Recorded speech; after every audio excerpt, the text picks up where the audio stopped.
ng palengke ang debate ngayon sa magiging kapalaran ng kilalang Iloilo Central Market sa Iloilo City. Tinatayang naitayo noon pang 1930s at isa sa naging pangunahing pamilihan sa buong lalawigan. Napuntahan ko rin ito taong 2017. Patingin, okay.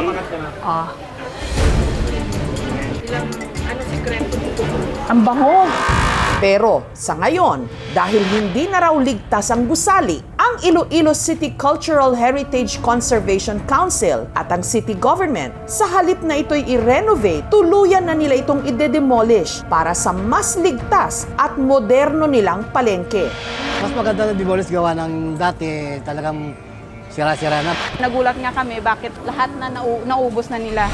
Pati sa puso ng Maynila, napapanahong pag-usapan ngayon ang kalagayan ng iba pang mga luma pero makasaysayang mga istruktura na hindi lang niluma ng panahon, tila nakalimutan na rin ng kasalukuyang mga henerasyon. Dapat nating buhayin ang ating mga historical sites. Nakakalimutan nila, dinadaan-daanan, parang baliwala lang. Pero ito ang nagbigay sa atin ng kalayaan. Sa paglilibot natin sa mga kalsada ng Maynila, ano pa kayang lihim ng kasaysayan ang ating matutuklasan? Ang mga makasaysayang istruktura sa Maynila, misyong ipakilala sa kasalukuyang mga henerasyon sa pamagitan ng Heritage Walk ng Renacimiento Manila, grupong inorganisa ng history advocate na si Diego Torres. Yung mga heritage walks ay nandito upang dalhin yung mga mamamayan in contact at face-to-face sa kanilang kasaysayan.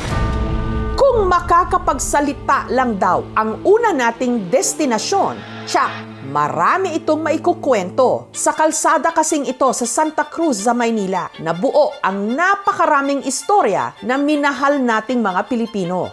Dito matatagpuan ang ancestral house ng pamosong manunulat, si Severino Reyes. Hindi matatawaran ang kanyang naiambag sa ating kultura at kasaysayan. Katunayan, itong isang buong kalsada sa Maynila sa kanya ipinangalan. Si Severino Reyes, na kilala rin bilang si Don Binoy, ang may akda ng mga sikat na sarswela katulad ng Walang Sugat, pati na ang sinubaybayang mga kwento ni Lola Basyang sa comics. Pero kung ang kanyang mga akda hindi malilimutan, tila hindi gayon ang lugar ng kanyang kapanganakan na tila limot na at hindi napahalagahan. Tila napag-iwanan na ito ng panahon. Kupas na ang pintura, ang salamin sa bintana, basag-basag na ang tarangkahan, ginapangan na ng halaman. Malaking bagay pagka yung bahay o yung inyong lugar ay may ganitong marker. Kung wala ito, hindi mo akalain na minsan sa ating kasaysayan may tumira dyan na importanteng personalidad. Sa mga litratong ito, makikitang ang loob ng ancestral house para ng bodega. Higit 100 taon na tong bahay na to eh. Parang abandoned na siya. Pero yung frame, intact pa. Medyo matibay kasi mga bakal nung araw eh. Hindi na restore at all. Napakahalaga sa akin yun kasi dito ako naging tao eh. Early 1960s, ay medyo masaya pa kami dyan. Dahil nandyan yung anak ni Severino, yung descendants niya, Narciso, yung pamilya. Ikakaedad na rin yung Narciso Senior. So lumipat din sila ng tirahan. Lahat ng mga collections niya secured, kaso lang nagkasunog noong early 90s siguro yun.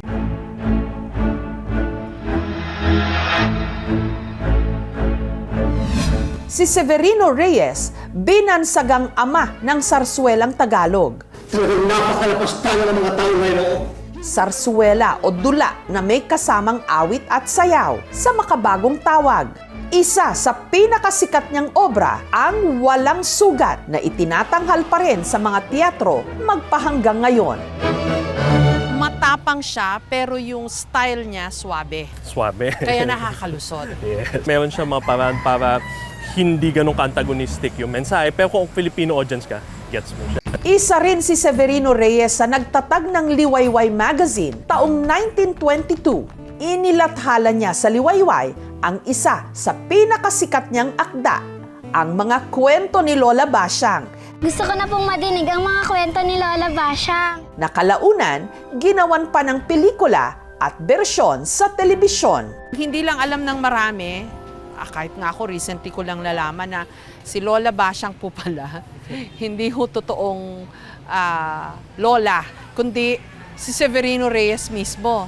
Lalaki, si Lola Basyang. Tama po? Yes, so pen name niya. Pen name niya yon, alias. Pero alam nyo ba na ang pen name ni Severino Reyes na Lola Basyang hango pala sa isa sa mga kapitbahay nila sa kalsadang ito?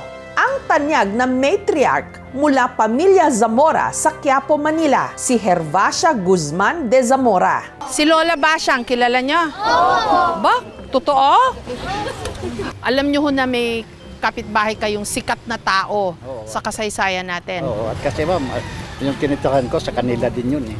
Yung challenge sa pag-maintain ng ganitong mga bahay is maintenance. Pag yung properties ay na-abandon or nalilease out to other people na hindi naman sa wala siyang pakialam doon sa bahay. Wala ho ba talaga magagawa to preserve this better and to honor his memory at saka yung contribution niya po? Ilang measures sa pwedeng gawin. Ang unang challenge kasi sa private property pa, kaya depende yon sa availability of funds din.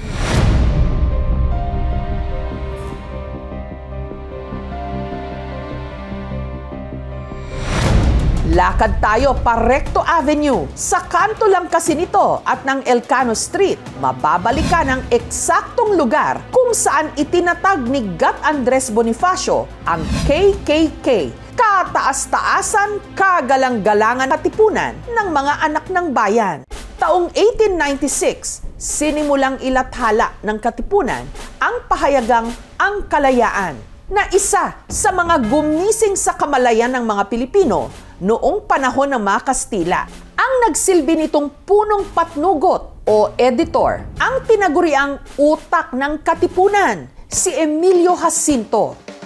230 Labesares Street Corner, Sevilla, dito sa Maynila, sa gitna ng komersyo, malapit lang sa Binondo. Napakalaki ng ginampanang papel sa himagsikan ng mga katipunero sa ilalim ni Gat Andres Bonifacio.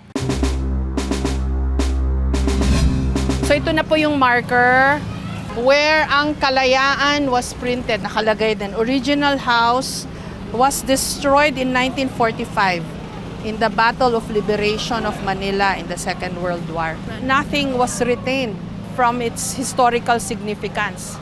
Sa mismong lugar kung saan inilathala ang nasa 2,000 na mga kopya ng Ang Kalayaan, nakilala ko ang nagpakilalang apo sa ikalimang henerasyon ni Emilio Jacinto, si Melissa Dona. Anong mga kwento niya at tungkol sa ginawa niya sa Kalayaan?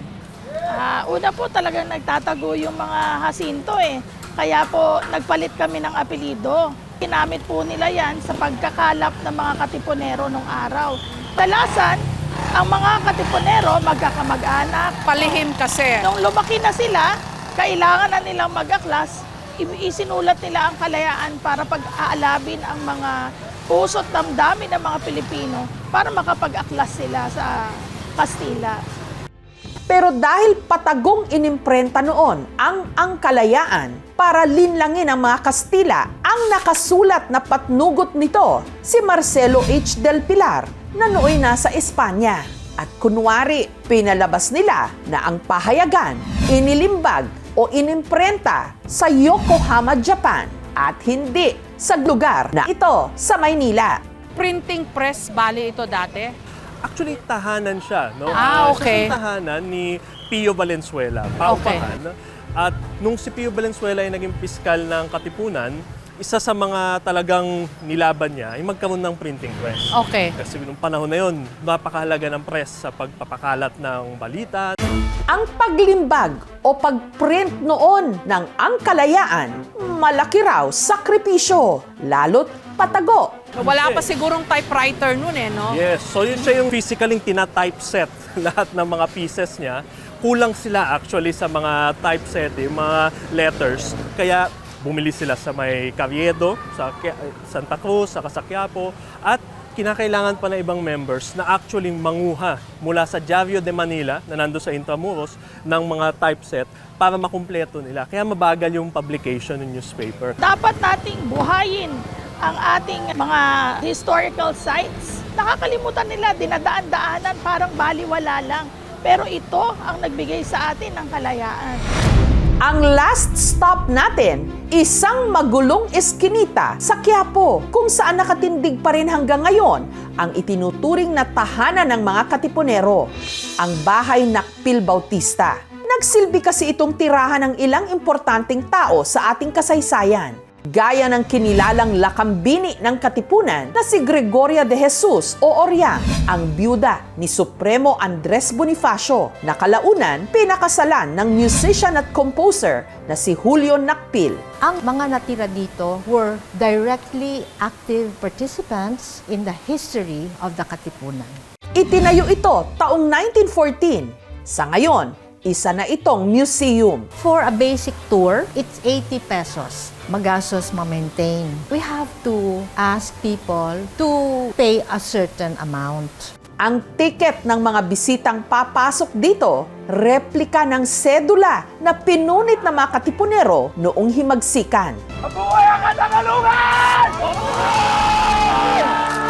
Sa itaas, may 4 na malalaking silid na pinapresko ng bintanang gawa sa Capiz. Kapansin-pansing hindi lang bahay ang naipreserba rito, pati na ang mga sinaunang kasangkapan.